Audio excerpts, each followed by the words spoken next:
Tonight, charges are laid following riots against police in Soufrière and Grosley. The chief medical officer concerned about the number of COVID-19 related deaths on island. And the director of Bordelais admits that the prison dropped the ball in relation to an assault on a female inmate at the facility. We have the details of these stories and more coming up. This is the Hot 7 Nightly News with Lovelace and Amy Joseph. Good night. It is Friday, the 12th of March, 2021. Welcome to the Hot 7 TV Nightly News. I'm Lovely St. Amy Joseph. Thank you for joining us. For the second time in 1 week, albeit separate incidents, police have clashed with civilians while trying to enforce curfew laws. On Thursday night, Grosley police came under attack by residents while conducting routine patrols in the area. Whilst one eyewitness says the incident was instigated by police, the police force has spoken out, giving a very different account. Rochelle Gonzalez begins our reporting. In what seems like a case of deja vu, police have clashed with civilians for a second time in less than 1 week. Similar to a riot which took place in Barons Drive in Soufrière on Sunday, Grosley police, who were on mobile and foot patrol, were met with flying missiles whilst attempting to disperse a crowd and dismantle a makeshift barricade set up by civilians at St. George Street in Grosley on Thursday evening. Video footage of the incident made its way onto social media.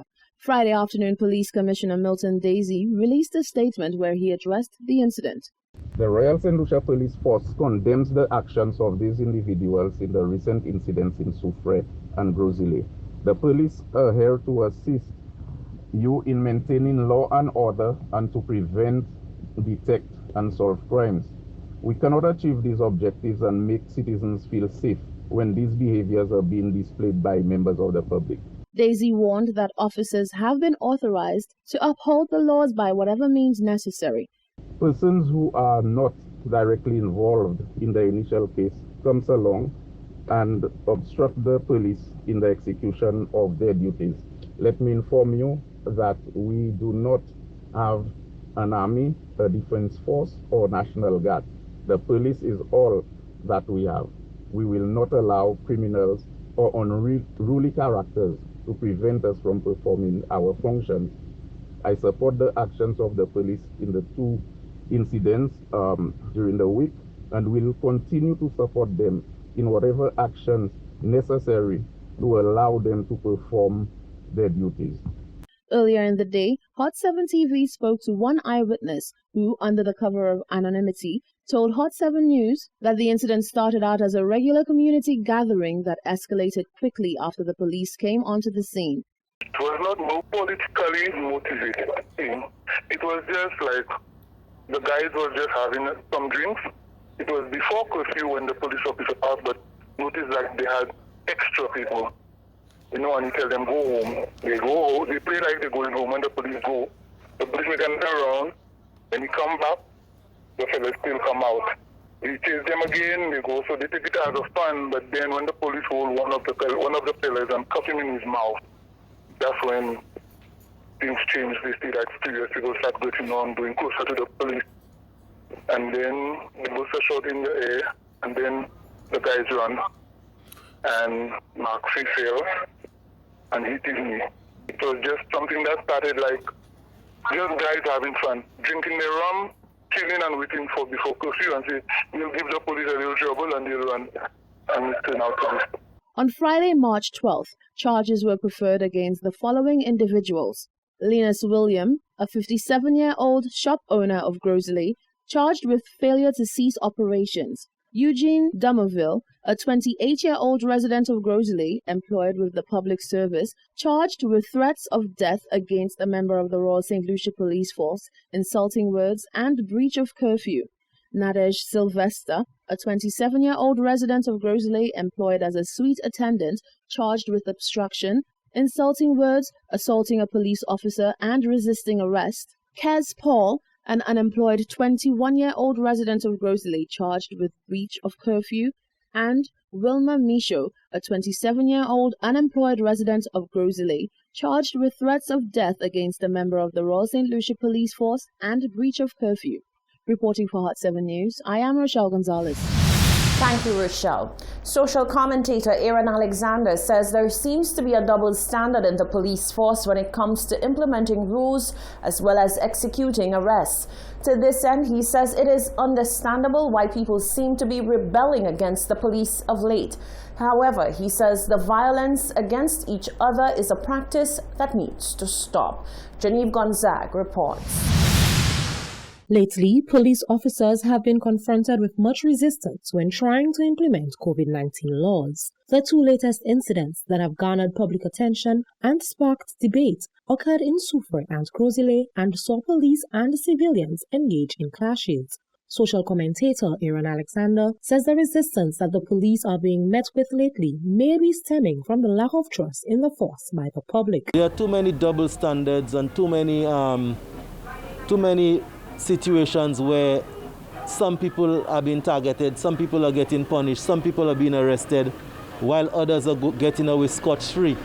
I mean, I'm hearing talk that, there are police officers, high-ranking police officers having parties at their home, and these things are not being disrupted or stopped by the police. So when people are hearing those things and people seeing videos of these things happening, so when the police come to try to enforce the law of the curfew, etc., they will be met with resistance because the fish is rotting from the head. Alexander says it is always sad when the people of a country begin to turn on each other. He has made a case for the force to make a more concerted effort to regain public trust. It's unfortunate that people getting hurt. I mean, the policemen and women are our brothers and sisters, and it's like black against black, and all that is the kind of violence that I've always spoken about and stood against.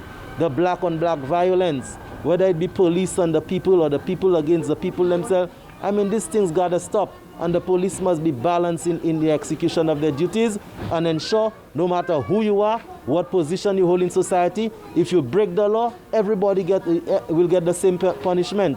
So it can't be law for one and no law for the others, man. That will never work. You'll always find the people rising up against that. And I just pray that this trend does not continue and we have some more balanced policing. In both instances, however, the Royal St. Lucia Police Force has made arrests and laid charges. Reporting for Hot 7 News, I am Genevieve Gonzague.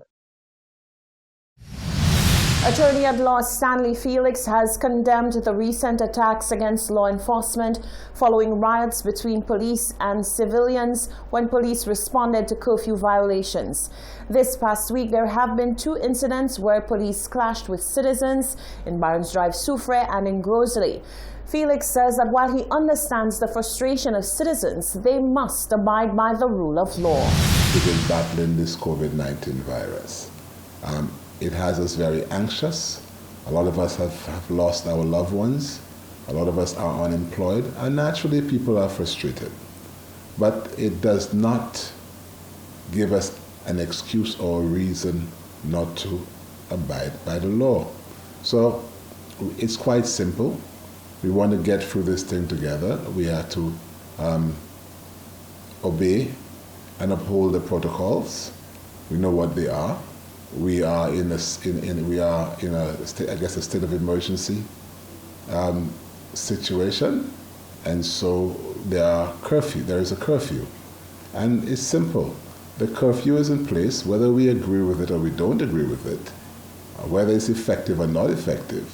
The fact is, that is what it is, and we as a citizen, we have to abide by it. That was Attorney Stanley Felix. Stay with us. Still to come, the Chief Medical Officer concerned that the number of COVID-19 related deaths are too high.